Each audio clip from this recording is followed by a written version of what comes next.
Break के बाद देवभूमि में आप सभी का स्वागत। देहरादून और मसूरी घाटी में हो रही है लगातार बारिश और देहरादून शहर से होकर बहने वाली रिस्पना नदी का जलस्तर बढ़ गया है। कई कॉलोनी और बस्ती रिस्पना नदी के किनारों पर बसी हुई हैं और कई कॉलोनी और बस्ती रिस्पना नदी के किनारों पर बसी हुई हैं। इसके खतरे को देखते हुए लोगों से प्रशासन ने एहतियात बरतने को कहा है। तो बारिश ने पहाड़ का हाल बिगाड़ दिया है। जो तस्वीर आप देखिए, रिस्पना नदी की तस्वीर हम आपको दिखा रहे हैं। कई कॉलोनी, कई बस्तियां इस रिस्पना नदी के किनारे बसी हुई हैं और ऐसे में उनके लिए खतरा जरूर बढ़ जाता है। तो भारी बारिश से कई रास्ते बंद भी बताए जा रहे हैं, लेकिन लगातार आपको बता दें देहरादून मसूरी घाटी में बारिश हो रही है और बारिश होने से रिस्पना नदी उफान पर है।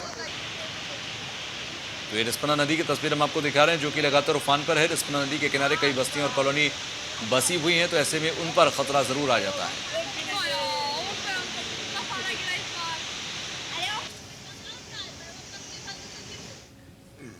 तो पहाड़ पर पानी ने बिगाड़ा हाल और जनपद पिथौरागढ़ के धारचूला और मुनस्यारी में भी लगातार बारिश हो रही है।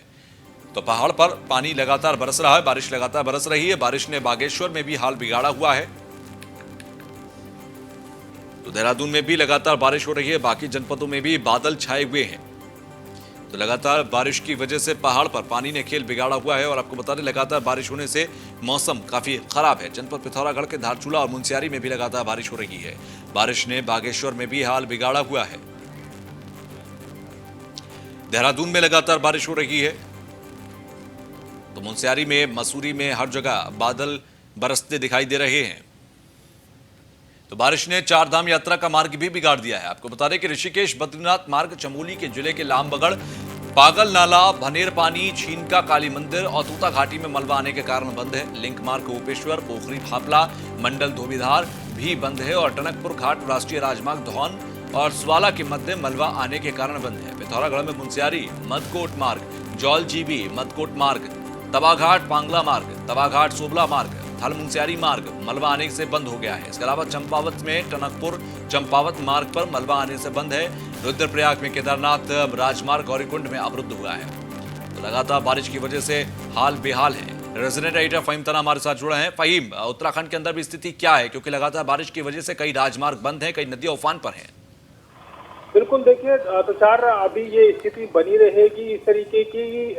ये जरूर है कि जहां पर अभी बंद है मार्ग, उनको खोलने का प्रयास है, वो खुल जाएंगे, लेकिन ये संभावना अभी बनी रहेगी। कहीं पर भी जहां कच्चे मार्ग हैं, जहां पर ढलान ज्यादा है, जहां पर कच्चा पहाड़ है, वहां पर मार्ग अवरुद्ध होने की संभावनाएं पूरी आगे भी बनी रहेगी, क्योंकि अभी बारिश के लिए अलर्ट मौसम विभाग ने जारी किया हुआ। और हम देख रहे हैं इस तरीके से कि पूरे प्रदेश भर में अलग अलग जगहों पर बारिश हो रही है और वहां पर जहां पर भी कच्चा मार्ग है, जहां पर भी मुख्य मार्ग के राष्ट्रीय राजमार्गों के बराबर के ऊपर जो स्लाइडिंग जोन है, जहां जहां पर भी वहां पर लगातार मार्ग अवरुद्ध हो रहे हैं। और ताजा अपडेट ये भी है कि मसूरी से देहरादून का मार्ग भी बंद है। जिस तरीके से न्यूज वन इंडिया लगातार भी खबरों में दिखा रहा था कि सड़क काफी हिस्सा टूट गया था मसूरी से थोड़ा सा पहले, और वो अब बंद कर दिया गया क्योंकि उसको ठीक करना है और ठीक करने का काम उस पर शुरू हो गया है। तो लिहाजा अभी बारिश का मौसम बना हुआ है। लगातार दून घाटी में भी रुक रुक कर बारिश हो रही है। सुबह लगातार बारिश हुई और बाकी जगहों पर भी बारिश है। तुषार, नदियां का जलस्तर बढ़ गया है। रिस्पना नदी, तुषार बता दूं कि शहर देहरादून से होकर के गुजरती है। तमाम इलाकों से उसमें कॉलोनियां उसके दोनों किनारों पर बसी हुई है और कई इलाकों में, कई कॉलोनी के जो नजदीक किनारों पर बसे हुए रिस्पना नदी के हैं और बिंदाल नदी के हैं, उनमें घरों को खतरा पैदा हो गया है। इसको लेकर के प्रशासन ने भी अलर्ट और एहतियात बरतने के निर्देश दिए। तो एक तरीके से कहें कि जो मौसम है, जो इस वक्त जो पूरा बरसात का मौसम है, वो अपने चरम पर है और उसका दुष्प्रभाव है, दुष्परिणाम भी है, वो भी देखने को मिल रहे हैं। बहरहाल प्रशासन ने भी अलर्ट जारी किया हुआ है सभी जिलों के लिए और दो चीजों को लेकर के फोकस में रखा हुआ है सरकार ने। एक तो ये कि बचाव राहत कार्य तुरंत हो और दूसरा जो राहत कार्य है, जो रसद सामग्री उपलब्ध होनी है ऐसी जगहों पर जहां कहीं घटना होती है, तो वो तुरंत मिलनी चाहिए। दोनों चीजों को लेकर के सरकार फोकस में है और जहां मार्ग अवरुद्ध अभी है, दर्शकों को बताएं, उन मार्गों को भी ठीक करने का काम चल रहा है। आपदा प्रबंधन टीम और पीडब्ल्यूडी की टीमें लगी हुई हैं। ठीक है, चलिए, बहुत बहुत शुक्रिया हमसे जुड़ने के लिए।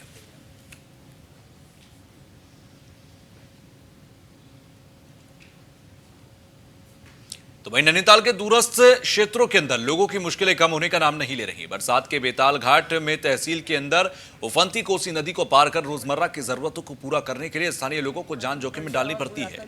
सफर इतना खौफनाक है कि पल भर में इन लोगों की जिंदगी मौत में बदल सकती है। तेज नदी की धाराओं में कैसे ग्रामीण एक दूसरे का हाथ पकड़कर नदी को पार करते हैं, ये भी हम आपको दिखाएंगे। ग्रामीण जानते हैं कि ये मौत का सफर है, लेकिन सालों से पुल की मांग करते करते अब ये जिंदगी का हिस्सा बन गया है। ये तस्वीरें रोपा गांव की हैं।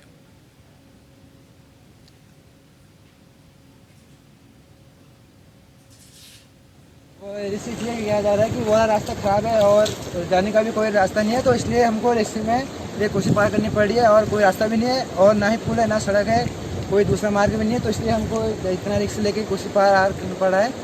वो तो जरूरतों को पूरा करने की लगातार कोशिशें ये करते हैं, क्योंकि सालों से ये मांग कर रहे हैं कि यहाँ पर एक पुल बने, लेकिन पुल तो बना नहीं। तो ऐसे में रोजमर्रा की जिंदगी का हिस्सा इन्होंने बना लिया और खुद एक दूसरे का हाथ पकड़कर ये नदी को पार करते हैं। लेकिन मुश्किलें कुछ इस तरह हैं कि पल भर में इनकी जरा सी एक चूक, जरा सी लापरवाही और ये इनकी जिंदगी मौत में बदल सकती है। तो मुश्किलें कम होने का नाम नहीं ले रही हैं। हर साल की यही तस्वीर होती है जब उफान पर आती है कोसी नदी, और कोसी नदी के उफान के आने के बाद इन्हें रोजमर्रा की चीजों के लिए जान को जोखिम में डालना होता है।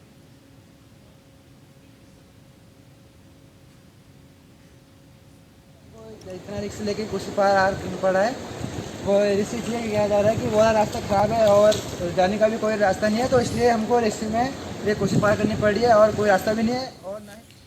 खबर पौड़ी से, जहां पर आसमान से बरस रही प्रलय, एसडीआरएफ को अलर्ट मोड पर रखा गया। एसडीआरएफ बखूबी निभा रहा है अपनी जिम्मेदारी। एसडीआरएफ को दायित्व का निर्वहन करने के निर्देश हैं। मानसून सीजन से निपटने के लिए पर्याप्त उपकरण मौजूद, एसएसपी की तरफ से कहा गया। तो एसडीआरएफ को अलर्ट मोड पर रखा गया और एसडीआरएफ लगातार यहां पर जो मुश्किलात सामने आ रही हैं उनसे निपट भी रही है, क्योंकि चाहे वो पत्थरों का सड़क पर आना हो या फिर राजमार्ग का क्षतिग्रस्त होना हो, लोगों को राहत पहुंचाना हो, हर स्तर पर यहां कोशिशें की जा रही हैं और एसडीआरएफ अपनी मदद पहुंचा भी रही है।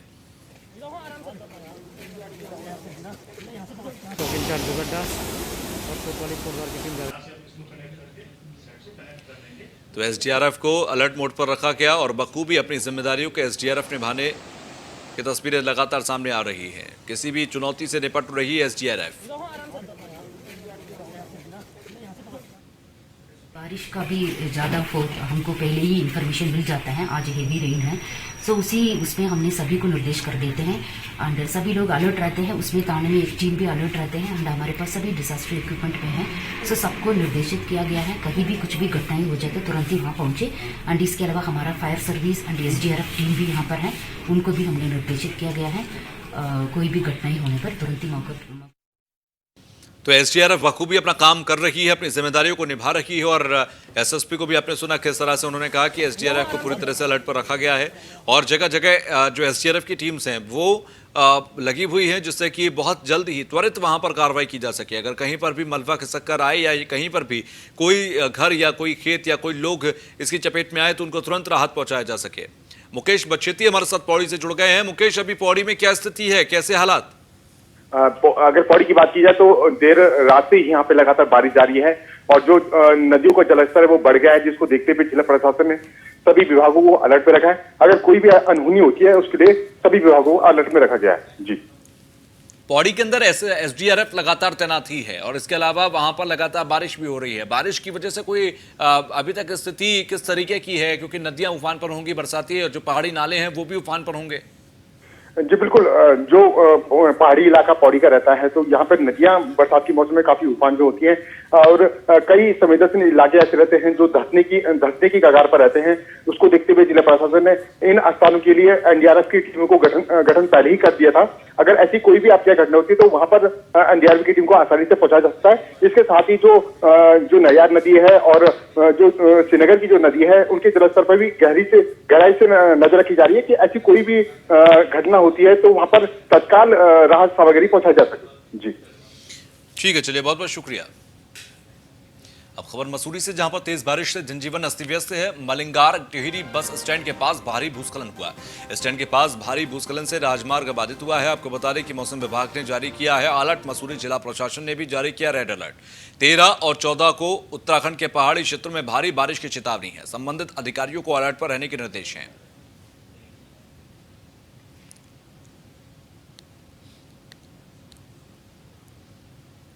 तो मसूरी जिला प्रशासन ने भी रेड अलर्ट जारी किया है। मसूरी की ये तस्वीर देखिए, जहां पर लगातार मलबा भी सरका है और तेज बारिश से जनजीवन पूरी तरह से अस्त व्यस्त नजर आ रहा है। संबंधित अधिकारियों को अलर्ट पर रहने के निर्देश दिए गए। मलिंगा टेहरी बस स्टैंड के पास भारी भूस्खलन हुआ, जिसकी वजह से रोड जो है वो सड़क जो है वो पूरी तरह से क्षतिग्रस्त हुई है और अवरुद्ध हुई है। ऐसे में मलिंगा टेहरी बस स्टैंड के पास भूस्खलन की वजह से जनजीवन पूरी तरह अस्त व्यस्त हो गया है। मसूरी जिला प्रशासन ने भी रेड अलर्ट जारी किया।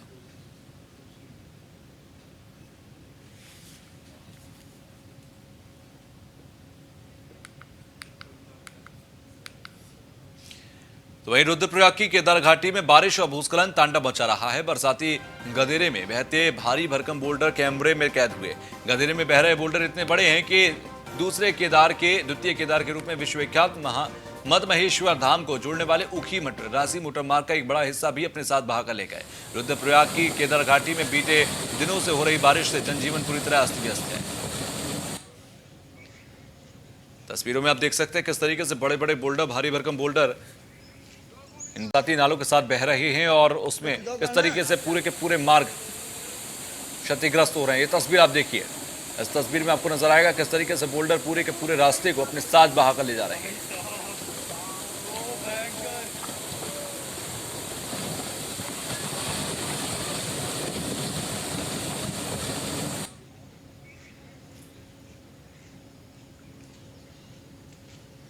तो केदार घाटी में बारिश और भूस्खलन से लगातार स्थिति बेकाबू है और लगातार जो रिलीफ टीम्स हैं वो कोशिश कर रही हैं कि स्थिति को जल्द से जल्द सामान्य किया जाए।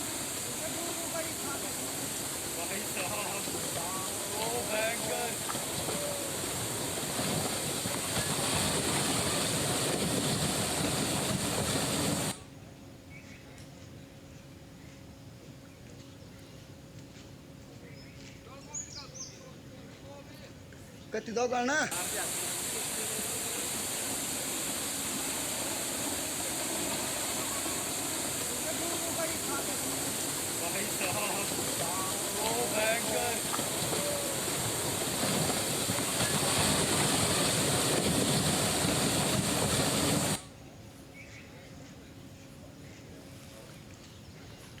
अब खबर देहरादून से, जहां पर कैबिनेट की बैठक समाप्त हो गई है। कैबिनेट बैठक में लिए गए 14 फैसले, कैबिनेट के फैसलों की ब्रीफिंग हुई। शासकीय प्रवक्ता मदन कौशिक ने ब्रीफ किया है। तो कैबिनेट की बैठक समाप्त हो गई है, 14 फैसले लिए गए हैं और इन 14 फैसलों का अगर जिक्र किया जाए तो कई बड़े फैसले इसमें हैं।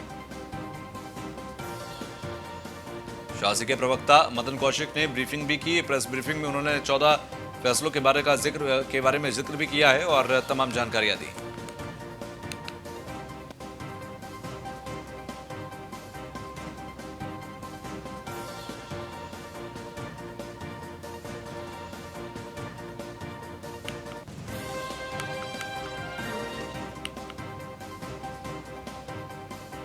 तो कैबिनेट की बैठक आज थी और कैबिनेट की बैठक अब खत्म हो गई। इसके बाद प्रेस ब्रीफिंग कर मदन कौशिक की तरफ से तमाम फैसलों की जानकारी दी गई है। 14 फैसले लिए गए हैं।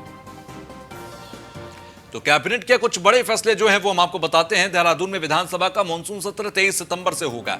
इसके अलावा मुख्य न्यायाधीश के सेवक भत्ते में 10,000 रुपए से बढ़ाकर अब 15,000 रुपए कर दिया गया है। इसके अलावा न्यायाधीश के सेवक भत्ते को बढ़ाकर अब 12,000 रुपए कर दिया गया है। हेमवती नंदन चिकित्सा विश्वविद्यालय की नियमावली में किया गया संशोधन। कुलपति की आयु सीमा अब 70 वर्ष कर दी गई है। जमींदारी उन्मूलन के लिए सरकार लाई अध्यादेश। जमीन को 143 कराने की आवश्यकता नहीं है। देहरादून में वर्ग 4 की भूमि पर सरकार लाई संशोधन। प्रस्ताव जौनसार क्षेत्र में भी शामिल किया गया। ऋषिकेश एम्स के पास 1.43 हेक्टेयर जमीन न्यास, भावरा, देवरास, निराज, निराला नगर, लखनऊ को भारत सरकार लेगी फैसला। तो ये कुछ कैबिनेट फैसले लिए गए हैं कैबिनेट के अंदर और कैबिनेट बैठक में ये फैसले लेने के बाद एक प्रेस ब्रीफिंग की गई जिसमें शासकीय प्रवक्ता मदन कौशिक ने तमाम जानकारी फैसलों से जुड़ी हुई दी। तो कैबिनेट बैठक में ये अहम फैसले लिए गए। देहरादून में वर्ग 4 की भूमि पर सरकार लाएगी संशोधन प्रस्ताव।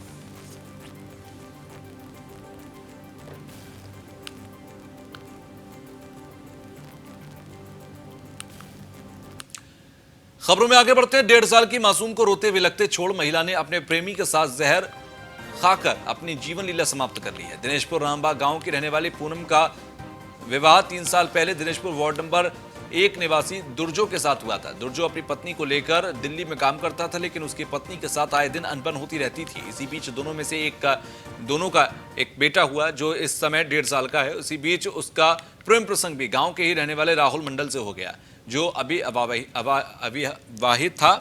और ऐसे में इस पूरे मामले में अब जो जानकारी सामने आई है कि अपने बेटे को छोड़कर इस महिला ने अपने प्रेमी के साथ जहर खा लिया है और आत्महत्या कर ली है। घटना हमें प्रातःकाल हमारे गांव के ही लोगों का फ़ोन आया कि माँ साहब ऐसी ऐसी बात घटना घट गई। मैं भी गया हूँ, जाके देखा लड़का तो पूरा अचेत, क्या उनके है ही नहीं, एकदम पूरा डेथ हो चुका था। लड़की जो है किसी तरह से सांस ले रही थी, अचेत पड़ी हुई थी। फिर इतने में तुरंत जो है 108 फ़ोन किया गया। 2 सिपाही वहाँ खड़ी थी, सिपाही वालों से बोला, सिपाही वाले भाई होती है एग्रीकल्चर का, वो जो है उन्होंने सेवन किया। सेवन करने का लड़का तो शायद ये, मुझे तो लगता है जो बॉडी को देखकर ये करीबन नहीं तो 9-10 बजे ये लोग ये दवाई सेवन की है।